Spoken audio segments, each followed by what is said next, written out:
آخرکار تانیہ زاویار کو حاصل کرنے میں کامیاب ہو جاتی ہے، ان دونوں کی شادی ہو جاتی ہے، جبکہ زاویار تانیہ اور باقی سب گھر والوں کے فورس کرنے پہ در نایاب کو طلاق دینے پہ رضامند ہو جاتا ہے۔ تانیہ بڑے طریقے سے زاویار کو ٹریپ کرتی ہے، پہلے تو زاویار سے کہتی ہے کہ اب لوگ باتیں بنانے لگے ہیں، میں سوچ رہی ہوں کہ اس گھر سے چلی جاؤں، جس پہ زاویار تانیہ کو سمجھاتا ہے کہ تمہیں لوگوں کی بات کی پرواہ کرنے کی ضرورت نہیں ہے کیونکہ تم اس گھر کا فرد ہو باقی سب گھر والوں کی طرح۔ تانیہ کہتی ہے زاویار یہ سب تو محض کہنے کی باتیں ہیں ورنہ تم بھی اچھے سے جانتے ہو کہ میں اس گھر کا فرد نہیں ہوں، اس لیے مزید اب میں یہاں نہیں رہ سکتی۔ زاویار سوچتا ہے کہ تانیہ کی تو ماں بھی نہیں ہے اور جنید بھی اسے طلاق دے چکا ہے تو وہ بیچاری اکیلی کہاں رہے گی، جبکہ دوسری طرف تانیہ کے ماں باپ اسے کنونس کر رہے ہیں تانیہ کے ساتھ شادی کے لیے، تو زاویار تانیہ سے کہتا ہے کہ تم میری منگیتر کی حیثیت سے تو اس گھر میں رہ سکتی ہو نا۔ اب تانیہ اپنی انگیجمنٹ پہ بہت خوش ہوتی ہے، لیکن غضنفر، نگار اور تانیہ سبھی یہ نوٹ کرتے ہیں کہ زاویار کے چہرے پہ خوشی کا شائبہ تک نہیں ہے، تو تانیہ کو ایک دفعہ پھر سے وہی ڈر لاحق ہو جاتا ہے کہ کہیں زاویار اس در نایاب کو تو مس نہیں کر رہا۔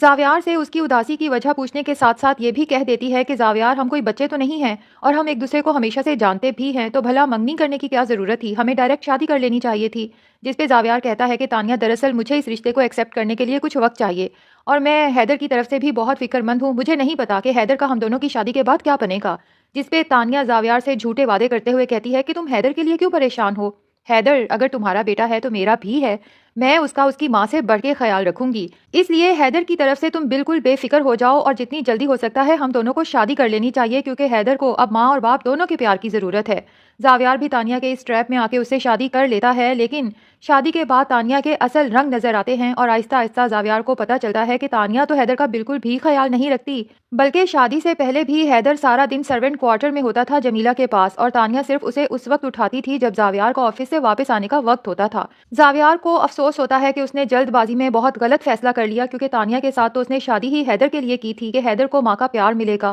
اگر وہی نہیں مل رہا تو زاویار کا بھلا تانیہ میں کیا انٹرسٹ، تو یوں زاویار تانیہ سے بات کرنا، اس کو وقت دینا بالکل چھوڑ دیتا ہے، اپنا زیادہ تر وقت اپنے بیٹے حیدر کے ساتھ گزارتا ہے اور تانیہ سے یہ بات برداشت نہیں ہوتی، اسے جتنی نفرت در نایاب سے تھی اتنی ہی نفرت اس کے بیٹے حیدر سے محسوس ہوتی ہے۔ اب شادی سے پہلے تک تو تانیہ غضنفر اور نگار کے سامنے بڑی بھیگی بلی بنی رہتی تھی، لیکن اب چونکہ اس کی شادی ہو چکی ہے اور اسے پتا ہے کہ زاویار اسے طلاق نہیں دے سکتا ورنہ وہ سوشل میڈیا پہ اس پورے خاندان کی ایسی بدنامی کرے گی کہ یہ لوگ کہیں منہ دکھانے کے قابل نہیں رہیں گے، اسی لیے ٹھٹائی سے غضنفر اور نگار سے کہتی ہے کہ میں اب حیدر کو مزید اس گھر میں برداشت نہیں کر سکتی، جہاں اس کی ماں ہے اسے بھی وہیں بھیج دیں کیونکہ زاویار میرا شوہر ہے اور میں اپنے اور زاویار کے درمیان میں کسی کو بھی برداشت نہیں کر سکتی۔ غضنفر اور نگار تو تانیہ کے اس بدلاؤ کو دیکھ کر ہکا بکا رہ جاتے ہیں اور غضنفر کو یاد آتا ہے کہ تانیہ کیسے حیدر کو ہر وقت اپنی گود میں اٹھائے پھرتی تھی، تو کیا وہ سب ڈرامہ تھا؟ اب غضنفر کو بھی پچھتاوا ہوتا ہے کہ اس نے تانیہ کو سمجھنے میں بہت تاخیر کر دی، اس کا بیٹا تو تانیہ کے ساتھ شادی کے لیے رضامند تھا ہی نہیں،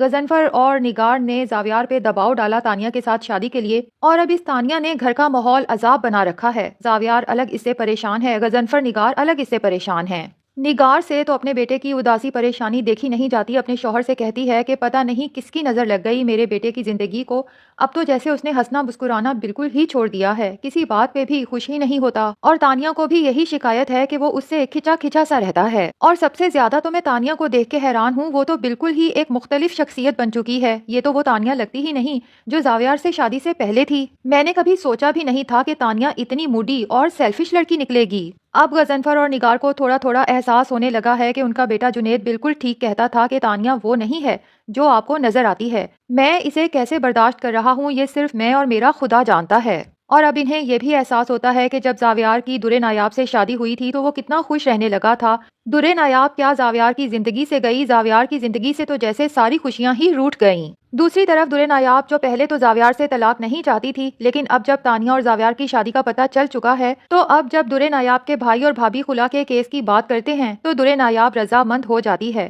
اور خلا کے پیپرز جب زاویار کے گھر پہنچتے ہیں تو تانیہ اور زاویار کے پیرنٹس اس پہ پریشر ڈالتے ہیں کہ اب اس رشتے کو رکھنے کا کوئی جواز باقی نہیں ہے۔ زاویار جو در نایاب کو طلاق دینا تو نہیں چاہتا تھا لیکن اپنے گھر والوں کے پریشر میں آ کے فائنلی اسے طلاق دینا ہی پڑتی ہے۔ اب خلا کے بعد در نایاب اپنے بھائی سے کہتی ہے کہ میں حیدر کی کسٹڈی کا کیس بھی کرنا چاہتی ہوں، جبکہ نعیم اسے ٹال دیتا ہے، ظاہر ہے کہ وہ اسے کیسے بتا سکتا ہے کہ بچے کی کسٹڈی کا کیس تو ہم واپس لے چکے ہیں کیونکہ اس کے بدلے زاویار نے ہمیں 25 لاکھ کا چیک جو دیا ہے۔ اب جب درے نایاب دیکھتی ہے کہ میرے بھائی اور بھابھی تو حیدر کی کسٹڈی کے کیس کی بات پر رضامند ہوتے ہی نہیں، تو وہ مجبوراً جنید سے کانٹیکٹ کرتی ہے اور اسے کہتی ہے کہ اللہ کے بعد آپ ہی میرا واحد سہارا ہیں جو مجھے میرے بیٹے حیدر سے ملوا سکتے ہیں۔ نگہت کو جب پتا چلتا ہے کہ درے نایاب نے جنید سے کانٹیکٹ کیا ہے حیدر کی کسٹڈی کے لیے، تو وہ اپنے شوہر سے کہتی ہے کہ جلدی اس مصیبت سے جان چھڑائیں، ورنہ وہ 25 لاکھ ہمیں زاویار کو واپس دینا پڑیں گے۔ اسے بتا بھی تو نہیں سکتے کہ ہم حیدر کی کسٹڈی کا کیس واپس لینے کے لیے 25 لاکھ کا چیک وصول کر چکے ہیں زاویار سے۔ اب پہلے تو نگہت درے نایاب پر اچھے خاصے الزامات لگاتی ہے کہ ابھی بھی تم یہی کہو گی کہ وہ تمہارا بھائی ہے،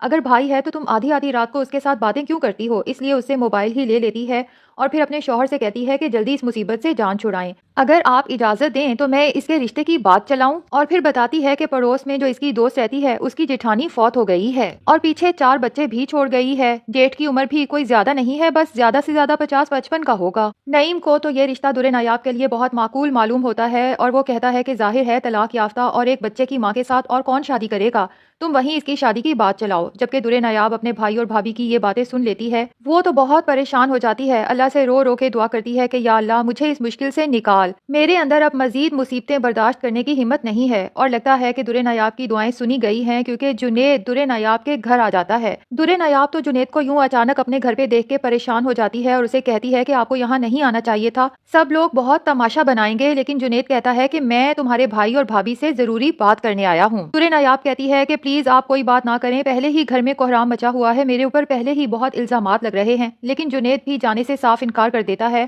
اور یہ شور سنتے ہوئے نگہت اور نعیم بھی باہر کی طرف آتے ہیں، جنید کو سامنے دیکھ کر دونوں ہی شروع ہو جاتے ہیں۔ نگہت تو جنید سے کہتی ہے کہ تم یہاں کیوں آئے، جبکہ نعیم آگے بڑھ کے جنید کا گریبان پکڑ لیتا ہے اور کہتا ہے کہ تمہاری جرت کیسے ہوئی یہاں آنے کی۔ اب جب درے نایاب اپنے بھائی کو جنید کے ساتھ یہ مس بیہیو کرتے دیکھتی ہے تو فوراً اس کا گریبان اپنے بھائی کے ہاتھوں سے چھڑاتی ہے اور اپنے بھائی کو سمجھاتی ہے کہ بھائی اس کی حالت تو دیکھیں۔ تو ناظرین لگتا یہی ہے کہ جنید اب درے نایاب کے بھائی اور بھابھی سے نایاب کا ہاتھ مانگے گا، کیونکہ جنید کو بھی احساس ہو چکا ہے کہ درے نایاب کے ساتھ اس کے بھائی اور بھابھی کوئی اچھا سلوک نہیں کر رہے، اور ویسے بھی دونوں ایک دوسرے کے ساتھ بدنام تو ہو ہی چکے ہیں، تو نکاح کرنے میں کیا حرج ہے۔ تو ناظرین کیا خیال ہے، کیا جنید درے نایاب کے ساتھ نکاح کرے گا یا نہیں؟ کمنٹ سیکشن میں اپنی رائے کا اظہار ضرور کریں، اور اگر